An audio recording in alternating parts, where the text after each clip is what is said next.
I have with me a guest today who is a longtime law enforcement leader. He's a guy that I have admired for many years because of his leadership policies and his willingness to speak out, to make changes, and to truly be a national leader in this profession. So I thought that you needed to meet him today. So Chief Quijas, welcome to the show. Thanks for having me, Betsy. Great seeing you again. So, you and I have had some conversations because we're both involved with an organization called Citizens Behind the Badge. Yep. And, it's been almost 3 years now that we, as retired American law enforcement officers, have lived and watched this vilification and demonization of the American law enforcement officer and of our profession. And of course, it's been incredibly frustrating. Now, you now are in Nashville, Tennessee, where we saw just a few weeks ago what you and I know to be the daily heroics of the American law enforcement officer when we saw Nashville Metro police officers run towards the shots and stop an active shooter who was hell-bent on murdering far more people than she was able to do. And that, I know you, like me, were just so filled with pride and gratitude when that happened. But let's talk about the state of policing in America now in 2023. Well, I'd like to go back to a point you just made about us being retired. In today's environment, I don't think we can be retired. We have a great platform. We don't have all this baggage that comes with when you're active. The only thing that I don't have is I don't have carry a gun every day in a police uniform. But I think people like us, Betsy, have a responsibility to, as I'll say this even later, to stand up and speak out on these important issues. And your point about, the state, where are we at in the state of policing? I think there is a very organized, strategic plan to the demonized police. We see it. We see it at the federal, state, and local level, all the way up from the defunding the police to changing laws, local state laws that impact, like qualified immunity. Now, that was big for a while. You see that at the federal level, state levels, where you have state prosecutors that make it a point. They run on a platform. We're going to prosecute more police. You look in Austin, Texas. I think they've indicted more police down there than they've indicted citizens, bad guys. And then even at the local level, we're seeing it. Just yesterday, I was very concerned about what I saw in Chicago, where you have a mayor who ran on the platform of anti-police, defund the police. You see it in New York. One of my major concerns is the safety of police officers. As a former police chief, one of my primary responsibilities is to make sure everybody went home to their family every morning. And, that was just my job as the police chief. And when you start seeing mayors and the government officials, run on a platform that, hey, police safety is not an issue for us. And you saw up in New York, where one of the first things that the district attorney did was downgrade resisting arrest from a felony to a misdemeanor. What message does that send? And then, when in Chicago, when I saw that yesterday, and then I looked it up over the weekend, 21 people were shot in Chicago, 4 of them killed. And if it wasn't for the great medicine that we have, advances in medicine, probably there would have been a lot more people killed. And we know next weekend it's going to be the same thing. But this week, I saw a press conference last night, and very, very proud to be talking about taking money from the police and moving it to other elements within city government. So when I hear those things, it really, really concerns me, and especially about the safety of officers, when we know that shortly after the George Floyd death, in that 1 week, there was over 2,000 officers that were injured in the riots. And now it's the number recently I heard was like 60,000 officers since that time have reported injuries. And I'm not only concerned about the physical injuries, Betsy, it's that mental, because we also see the number one killer of police officers are police officers. They're killing themselves.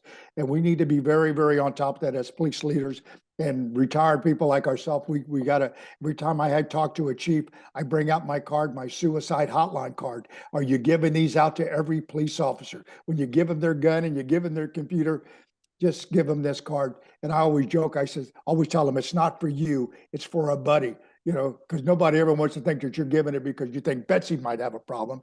But let me tell you, I've been in this business 40 years. There's been a number of days I've had dark days, but I've had a good support system around me and a loving wife and children and all of those things. But there's some people that aren't that fortunate. So I'll leave it at that. I'll let you cut it back in. But yeah, I think that the state of policing, I think we have a great, great profession. We should all be so proud that we were given the privilege to wear a uniform. They may have all looked a little bit different, but I tell you what, at the end of the day, we're still all cops. And when I used to do an executive leadership program, and I have some fancy titles, I've done some other stuff besides local law enforcement, I tell them, I'm just a local cop. That's what I wanted to be. That's what and at the end of when the curtain closed on Louis Quijas, I'd like you to refer to me as Officer Quijas. That's what I was. Well, and you bring up a great, well, you bring up so many great points, but one of the things I want to talk about, because you do have this 40-year career, and when you and I were young cops, people didn't know what our politics were. We didn't get involved in politics, and the profession was not politicized in the way that it is now. There was always talk about, if you were in a city, for example, the city council had to approve your budget, things like that. There might be some talk about your police union. But how did police work become such a political hot issue? Well, I think one of the things, Betsy, if you really look at it, the most visible element within city government are the police. You go outside right now and you'll see you'll see sanitation. But you know what? They don't have the big sign on it that says police in Nashville, please, Phoenix, Arizona, please, whatever city you're in, they promote it. And if you got good chiefs and sheriffs and they're out and they're talking at the Kiwanis Club. You're doing at the Boy Scout breakfast. I've eaten so many Boy Scout pancakes and Kiwanis Club rubber chickens. But I loved it because the job of the police chief is to be out there and promoting what the police officers do. But I think that the point is that we are the most visible element within city government. Most people can tell you who the police chief is. They can't tell you, even though the utilities director is very, very important. They don't know who that person is. So when they lash out at government, the first one to do is it's the police. When's the last time you seen them overturn a sanitation truck? They don't do it. It's the police. It's the visuals, the optics. When you see that happen in New York or LA or Atlanta, it has a major impact. They turn over a garbage truck. Probably most people, not that big a deal. Yeah, you're absolutely right. You have done a lot of work on not just crime prevention, but crime reduction. And we're now in a country that is really in a crime crisis. Really, we haven't had this much crime, especially violent crime, since the 1990s. And you have spearheaded some initiatives when you were a chief to reduce crime. And it's not rocket science, right? Tell not at all. people how we can reduce crime in our communities. Well, first of all, it's a people business. It's still a contact sport. We still go out and shake hands. We meet people. If it's on a card check. I was talking to a good friend of mine that I grew up on the Kansas City, Missouri Police Department with, probably one of the best homicide detectives that I've ever known. And one of the, he was asking me exactly that, what did you do when you went? Because he followed the High Point Initiative when I was chief there. And I said, well, we went to a homicide. I told people in community meetings, if you have a violent incident in your community, we're going to be there. And we'd show up with our task force. We'd have the ATF and the FBI and the sheriffs. We use probation and parole because they can knock on doors at 3 o'clock in the morning and say, hey, we want to talk to Louis Quijas. I couldn't do that. So the criminals now know, hey, don't commit crime in our area because they're going to bring this down. But when we knocked on doors, Betsy, you know what we asked the victim or let's say a neighbor? What most detectives would ask right off the bat, did you see anything? You know what we ask? Are you okay? Yeah. Because you're important to us. There's bullet. Is everybody okay in your house? We're going to get back with you. A detective's going to come back, but are you okay right now? And then we'd give them a little piece of it. We've had a shooting 3 doors down, blah, blah, blah, and you'd be surprised. And I don't want to over exaggerate. If we had 10 of those, probably 6 of them, Crime Stoppers would call us and say, you might want to check on the house on the left-hand side where the red car's at. Oh, so now, but you have to, you have to have that commitment. You got to have that credibility. What I tell my executive leaderships, you got to have credibility. You got to add value to the relationship, which equals trust. Credibility, value equals trust. Are you credible? Yeah. Do you mean what you say? When the chief says we're going to be there, are you there? Do you bring in we called it the CAB vehicle, the community action vehicle. So if they knocked on the door at 3 o'clock in the morning, they could take a guy out of the house, walking right on the bus. What's going on? What are you doing? They're doing their thing. And our partners loved it. Our probation and parole, they wanted to get actively involved. They wanted to help us keep our community safe. So it's a multidisciplinary approach. One of the things I used to tell people, I'm just kind of the middle of the wheel. There's all these other people that come in, the U.S. attorney, the educational community, the medical community. Everybody plays a role. And what I saw for us doing, Betsy, from the very beginning, we had to educate people on their role in the public safety process. It just wasn't dialing 911. I wasn't going to let them put that all on my plate. And as we did that, and we educated, it took us about a year to educate everybody. But when the High Point Initiative started, let me tell you, and it's still going to this day in High Point. And we had people from Chicago. We had and it really made our people feel good because people were coming to Kansas City. And that's where I got some opportunities because Janet Reno at the time was the Attorney General. She liked what we were doing.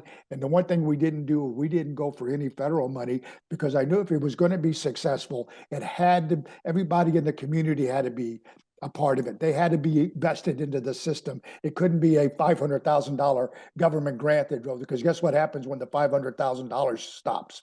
The initiative stops. But I'm proud to say that the High Point Initiative is still in place. It's the former or the chiefs that came after me have modified it somewhat, but the focus is still making High Point the safest city in North Carolina. And when you talk about that, the High Point model is really what it is. It really did involve the entire community, and I think that's something that is missing in a lot of areas of the country. You look at, like, right now, San Francisco. People in San Francisco have all of a sudden realized their crime is out of control, yeah. And yet they just point to the police department and say, "Well, you need to fix this." Yeah. And this really. When you talk about crime reduction, it's a team effort, isn't it? Yeah, it has to be. If it's going to be successful and people are going to buy into it, and everybody plays a role. And I remember one of the highlights I have is I had to send one of our ministers, because I was always getting calls, hey, can you come up and explain it? I'll be up DC at the cop's office. And I'd send up a detective, or I'd send up one of the local ministers, and people would call back and say, when this person presented, you would think they owned it. It was their creation. And I'm saying that's exactly how you want it, because in their little world, the reverend and the local Black Chamber of Commerce, if you will, they were actively involved in it. And one of the things for me personally, we brought people together, Betsy, that had never come in contact with each other. It was those people over there don't want to help us, and it was those people over there don't want help. But when we brought them together, they wanted the same thing. They wanted to be safe. They may not live in the mansions on this place and, blah, blah, but they wanted to be safe. And that we had a very successful public housing initiative where I would tell them, just because you live in public housing doesn't mean you can't be safe. You deserve to be safe. Public housing should be one of the safest places in the city. Well, And, and but you know what? And that brings me to something that frustrates me incredibly, and I hear this in the media all the time, is that people commit crime because they're poor. And if people weren't poor, they wouldn't commit crime. And I find that very offensive, as somebody who didn't grow up rich. yeah, Just because you're poor, right? Just because you live, a yeah. lower lifestyle, if you will, doesn't mean you're a criminal, right? Yeah, no. I remember talking to young kids in High Point, and I'd say, don't raise your hand, but I'm going to ask a few questions. How many of you come here from big families? I raised my hand. I said, I'm the oldest of 10. I said, how many in here ever had to buy your school clothes from the Salvation Army? Raise my hand. How many of you here ever had the police had to show up at your house at 2 o'clock in the morning because people were fighting? I'd raise my hand. So I says, you're looking at me. I got what I call the Love Boat outfit on. I've got all the hat, the stuff. And I Yeah. say, that's where I came from. My grandparents spoke no English. They were from Mexico. We were very, very poor. I ended every meal by asking one of my siblings, are you going to eat the rest of that? That was kind of as the oldest, I had the privilege of saying, you going to eat the rest of that chicken? So I don't buy it. I don't buy it. This is the greatest country in the world. And if you're focused and you commit to, staying out of trouble, you could make it in this country. And I think I'm a prime example. I went from being a police officer in Kansas City. I remember when I took the test, I said, just let me become a Kansas City police officer. I'll never ask for anything ever again. And then I got that, make me a sergeant. I'll never ask for anything again.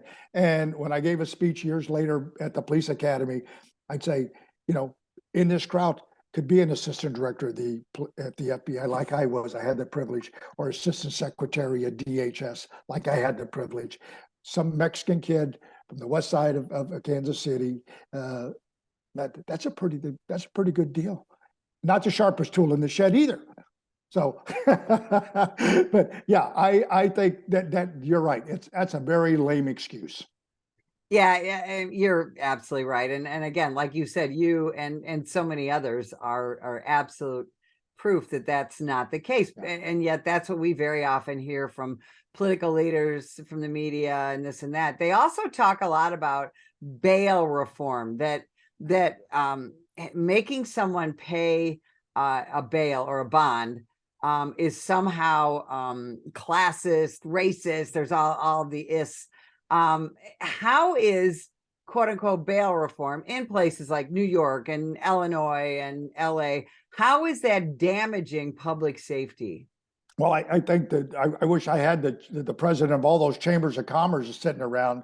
They would tell you it's not working very well. You just look at the numbers every night. And it's not just conservative TV. You can put on any of the channels. This is not a conservative or a liberal or independent issue. You got people that are leaving those communities. It's like, again, not everybody in California is a liberal or conservative.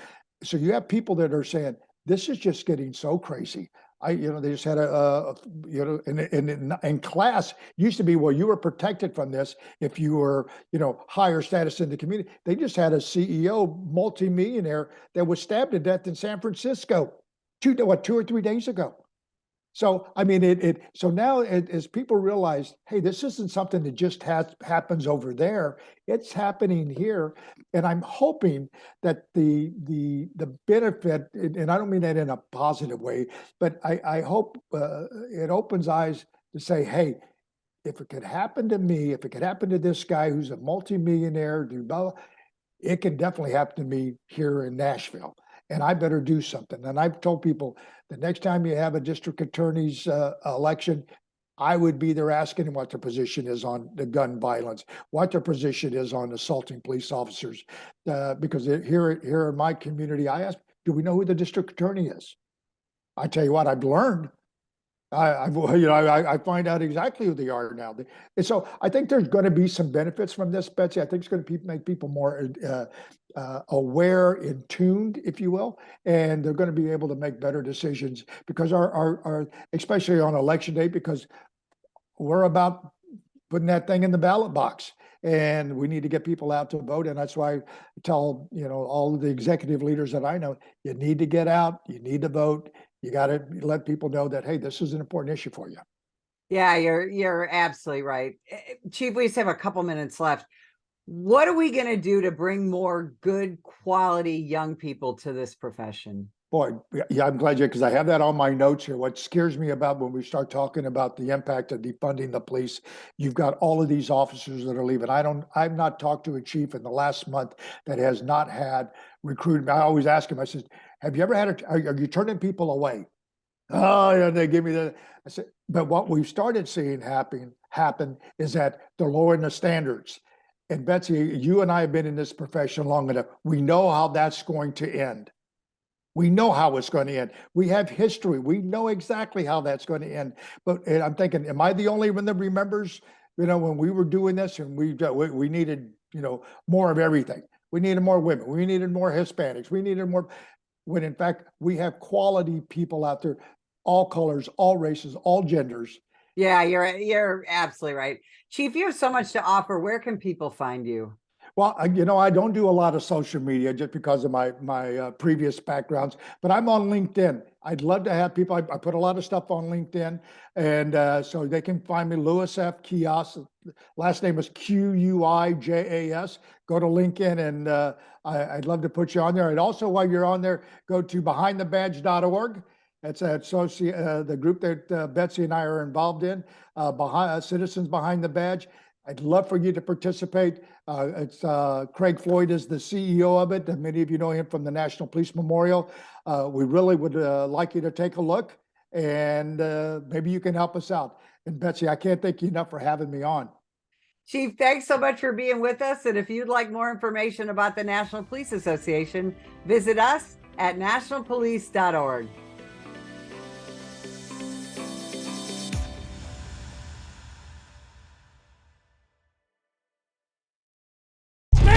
Put the gun down! Put the gun down!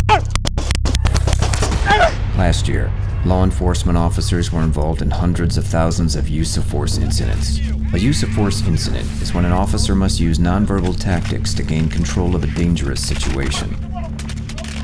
Put the knife on the ground. In many cases, officers have no choice but to use force when a suspect doesn't comply with a lawful order. Use of force is always ugly. No one likes it, especially police officers. Together, we can help de-escalate these dangerous encounters. Help police officers by complying with their lawful orders.